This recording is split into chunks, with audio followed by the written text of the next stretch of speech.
जय हिंद दोस्तों। 80 शब्द प्रति मिनट की गति से संपादकीय डिक्टेशन स्टार्ट।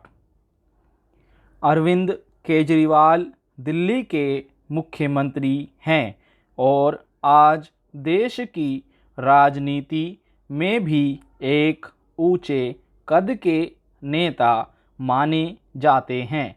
इस मुकाम के शुरुआती सफ़र के दौरान केजरीवाल सामाजिक कार्यकर्ता अन्ना हजारे को अपना राजनीतिक गुरु कहते थे।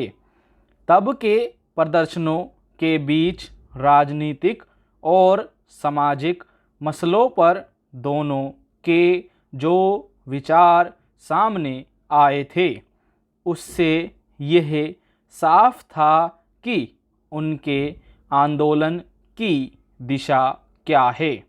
लेकिन मुख्य धारा की राजनीति में प्रवेश और फिर दिल्ली का मुख्यमंत्री बनने के बाद अरविंद केजरीवाल ने कई मसलों पर जो नीति अख्तियार की, उसकी कई लोगों ने तारीफ की, तो बहुत सारे लोगों ने इन नीतियों को कसौटी पर रखने की भी मांग की। इस बीच दिल्ली में केजरीवाल सरकार ने खास तौर पर शराब के मसले पर जो रवैया अपनाया वह बहस का केंद्र बना। राजधानी में शराब खरीदने और पीने के मामले में पहले की नीतियों को जिस तरह नरम किया गया, उसने समाज के एक बड़े हिस्से में चिंता पैदा की कि क्या यह शराब को आम करने और इस रास्ते एक बड़े नुकसान की भूमिका नहीं है। दिल्ली में सामाजिक संगठनों से लेकर विपक्षी दलों की ओर से शासन नीति पर सवाल उठाने के बाद भी आम आदमी पार्टी सरकार अपने रुख से पीछे नहीं हटी। एक तरह से यह उस आंदोलन के विचारों के विरुद्ध था जिसके गर्भ से आपका जन्म हुआ। गौरतलब है कि भ्रष्टाचार विरोध के नाम पर हुए उस आंदोलन में केजरीवाल के सबसे महत्वपूर्ण अन्ना हजारे के शराब पर स्पष्ट विचार रहे हैं।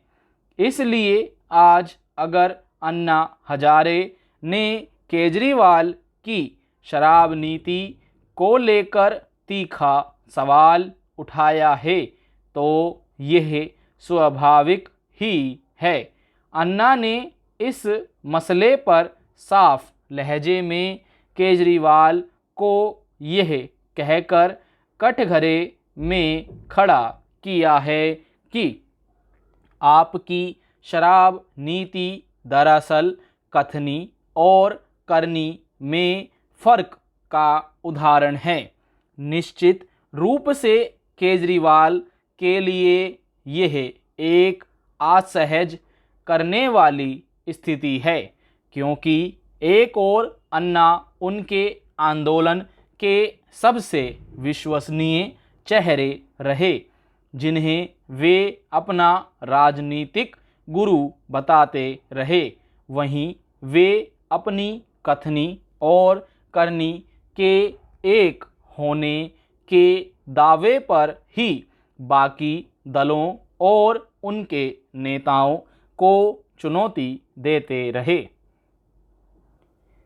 यह छिपा तथ्य नहीं है कि दिल्ली की आम आदमी पार्टी की सरकार ने शराब के मामले में किस हद तक उदार नीति लागू की। सच यह है कि आसान शर्तों पर शराब की दुकानें खोलने से लेकर इसे पीने की उम्र को 25 से घटाकर 21 करके सरकार ने इसके सेवन के दायरे का विस्तार किया। स्टॉप। दोस्तों, आपको हमारी डिक्टेशन कैसी लगी कमेंट बॉक्स में अपने सुझाव जरूर दें। धन्यवाद, मिलते हैं अगली वीडियो में।